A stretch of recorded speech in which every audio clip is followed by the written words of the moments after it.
नमस्कार दर्शक बंधु आमे प्रत्येक दिन सकाळु उठी झाड़ू लगाई थाउ। साधारण दृष्टि रे देखिबा जदि सकाळु उठी झाड़ू लगाइबा सेमिति किछि बड़ कथा नुह, किंतु एहार प्रभाव अत्यंत गुरुत्वपूर्ण और रहस्यमय, जहा आपण केबे भी चिंता भी करिनथिबे। काहींकि ना झाड़ू कौनसी साधारण जिनिस नुह। झाड़ू से माता लक्ष्मी स्वरूप अटे। ए झाड़ू माँ लक्ष्मींकर कमल सदृश अटे। केबे भी एही झाड़ूर प्रयोग होइथाए सेतेबेले घरर समस्त नकारात्मक शक्तिर प्रभाव, दुख, कष्ट, दारिद्रता दूर होई जाइथाए।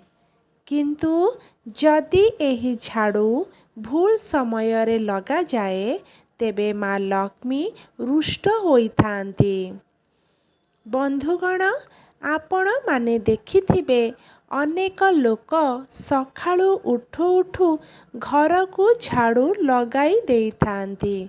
सूर्योदय पूर्वरु उठिबा घर को झाड़ू मारी परिष्कार परिच्छन्न करिबा एहा ही नियम अटे।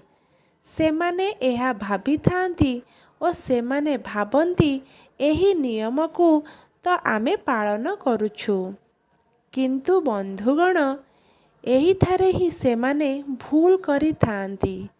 एहा ही से अजाणତରେ करा जाइथिबा छोटिया छोटिया भूल मध्यरु गोटिए, जहा आपणकर पूरा दिनर ऊर्जा को सकारात्मकतारे परिणत करिदिए, जस को संपूर्ण भावरे नष्ट करि देइथाए। बंधुगण, ब्रह्म मुहूर्तर समय कहिले 5टा मध्यर समय। एही समय रे दिव्य शक्ति मानकर प्रभाव अत्यंत अधिक आम वातावरण रे ही थाए।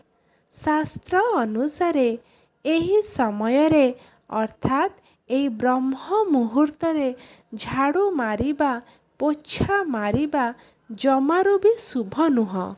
कारण एही समय रे भगवान को स्मरण करिबा, भगवानंकर प्रार्थना करिबा, जप तप उत्तम चिंतन करिबार समय। जदि एही समय रे आपण माने झाड़ू लगाउछंती तेबे वातावरण रे जेउ दिव्यता थाए से दिव्य आलौकिक शक्तिर प्रभाव थाई ताहा कमी जाइथाए, ताहा भंग होई जाइथाए।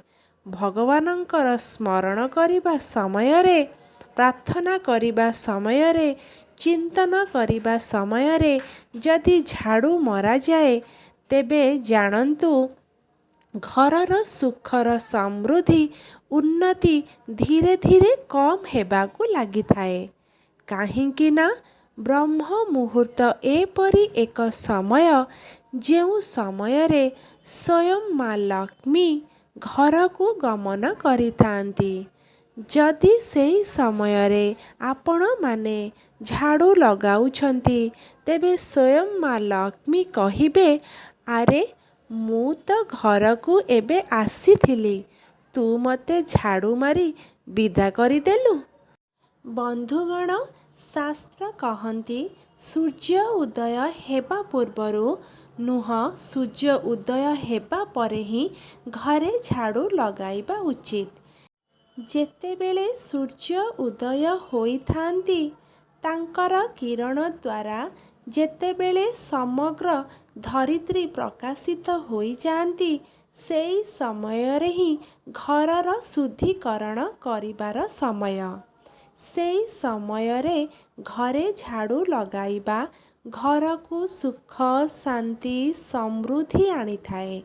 किंतु बंधु माने एहा मध्य मने रखिबे, सूर्य उदय हेबार बहु समय परे भी झाड़ू मारिबा कथा नुहे। आपण माने देखुथुबे अनेक लोक अछंती जेउ माने सखाळु बहुत डेरी रे उठंती एवं बहुत डेरी रे ଘର ଝାଡ଼ୁ ମାରନ୍ତି। ଏହା ବିଲକୁଲ ବି ଭଲ କଥା ନୁହେଁ।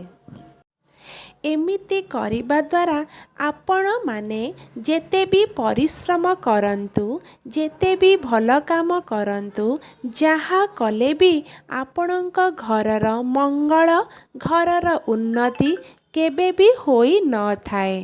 ଘରେ ସବୁବେଳେ କିଛି ନା କିଛି ସମସ୍ୟା ଲାଗି ରହିଥାଏ।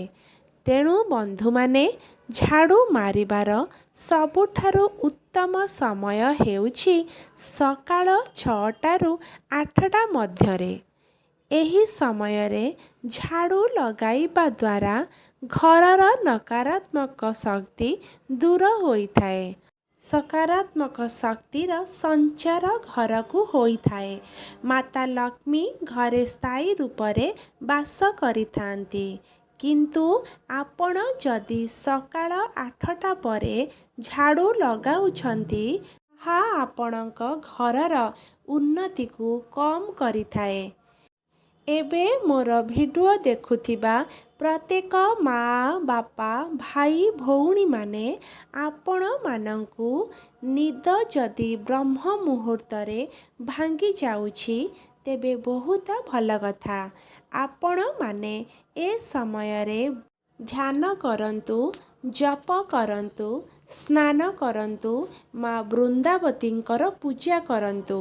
କିନ୍ତୁ ଝାଡ଼ୁ ସବୁବେଳେ ସୂର୍ଯ୍ୟ ଉଦୟ ହେବା ପରେ ହିଁ କରନ୍ତୁ। ଏବେ ଆସନ୍ତୁ ଜାଣିବା ସନ୍ଧ୍ୟା ସମୟର କଥା।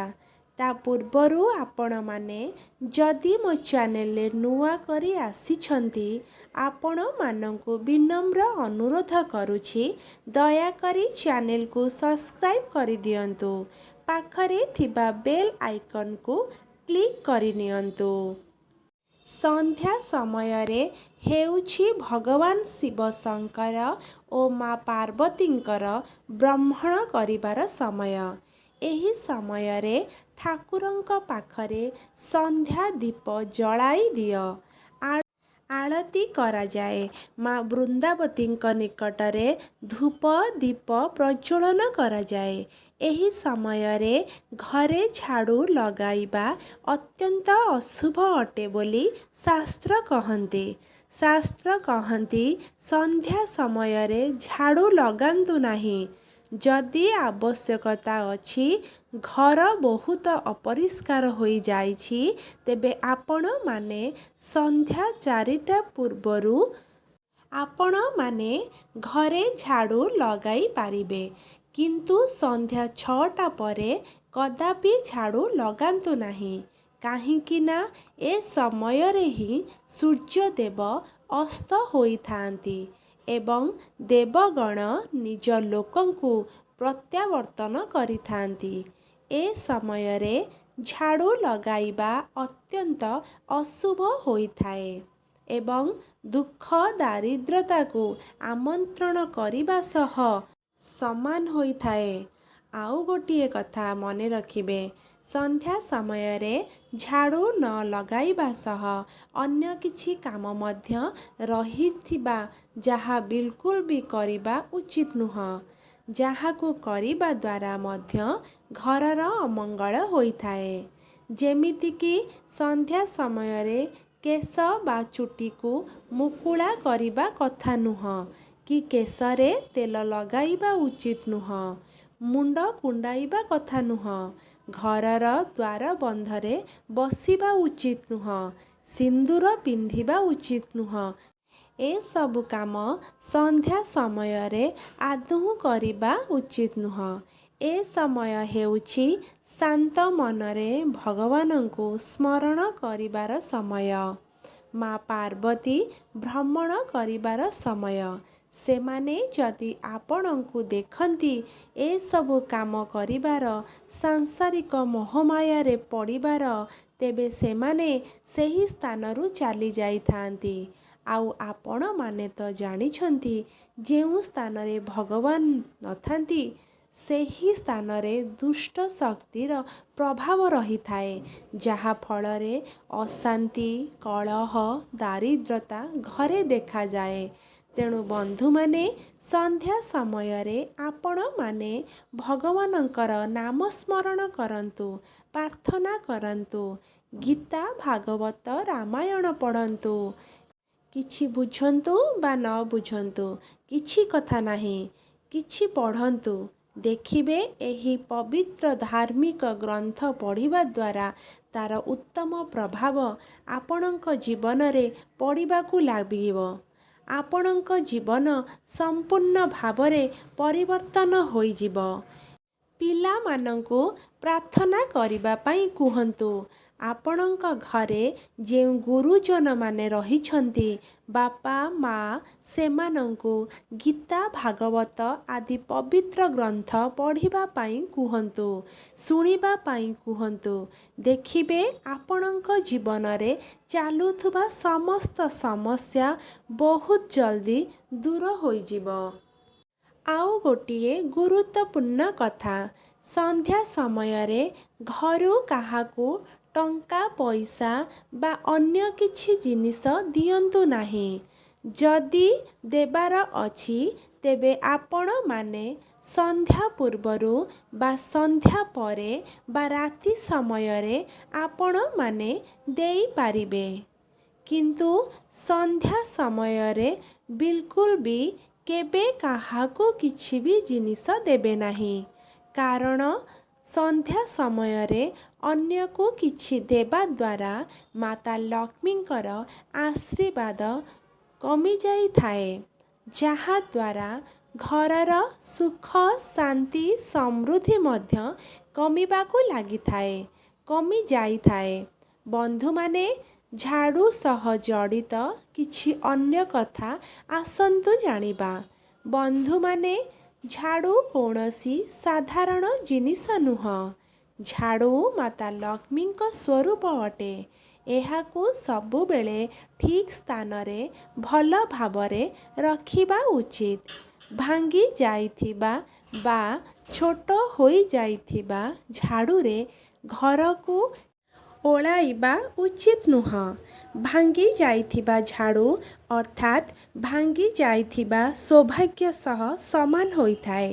ତେଣୁ ଯଦି ଝାଡ଼ୁ ଭାଙ୍ଗି ଯାଇଛି ବା ଛୋଟ ହୋଇଯାଇଛି ତେବେ ଆପଣମାନେ ତୁରନ୍ତ ନୂଆ ଝାଡ଼ୁ ନେଇ ଆସନ୍ତୁ ଏବଂ ଝାଡ଼ୁକୁ ଏମିତି ଜାଗାରେ ରଖନ୍ତୁ ଯେମିତି ବାହାର ଲୋକଙ୍କ ନଜର ଝାଡ଼ୁରେ ପଡ଼ିନଥାଏ।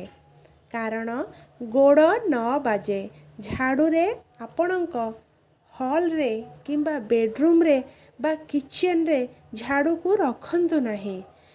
ଘରର ପଶ୍ଚିମ ଦିଗରେ କୌଣସି ପରିଷ୍କାର କୋଣରେ ଝାଡ଼ୁକୁ ରଖନ୍ତୁ ଏବଂ ଝାଡ଼ୁ କେବେ ବି ଓଲଟା ରଖନ୍ତୁ ନାହିଁ କି ଛିଡ଼ା କରି ରଖନ୍ତୁ ନାହିଁ।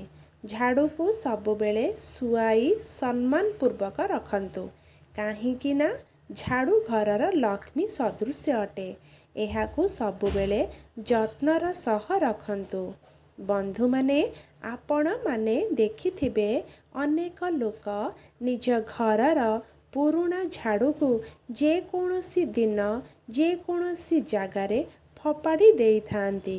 କିନ୍ତୁ ଏପରି ବିଲକୁଲ ବି କରିବା ଉଚିତ ନୁହଁ।